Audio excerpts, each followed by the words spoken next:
সৃষ্টিতে বিস্ময়, সময়ের সাহসী কণ্ঠস্বর, সত্য সন্ধানে নির্ভীক। ক্রাইম নিউজ 24 দেখতে থাকুন, চোখ রাখুন। উপদেষ্টা ওয়াহিদ উদ্দিন মাহমুদের সাথে সাক্ষাৎকালে এই আশ্বাস প্রদান করেন। জাপানের রাষ্ট্রদূত বলেন, এই অন্তর্বর্তীকালীন সময়েও তারা প্রকল্প সময়ের কাজ অব্যাহত রেখেছে এবং যথাসময়ে বাংলাদেশ সরকারের নিকট হস্তান্তর করার আশাবাদী। উপদেষ্টা রাষ্ট্রদূতকে ধন্যবাদ জানিয়ে বলেন, জাপান সবসময় বাংলাদেশের ভালো বন্ধু এবং বৃহত্তম উন্নয়ন অংশীদার। তিনি কারিগরি শিক্ষার ক্ষেত্রে জাপানের সহযোগিতা অব্যাহত রাখার আহ্বান জানান। জাপানের রাষ্ট্রদূত বাংলাদেশে কারিগরি শিক্ষার ক্ষেত্রে এবং বাংলাদেশিদের জাপানে পড়াশোনার জন্য বৃত্তি প্রদান অব্যাহত রাখারও প্রতিশ্রুতি দেন।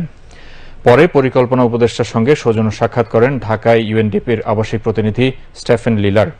এ সময় তিনি কর্মসংস্থান সৃষ্টি ও উদ্ভাবনী প্রকল্প প্রণয়ন অব্যাহত রাখার আশ্বাস প্রদান করেন।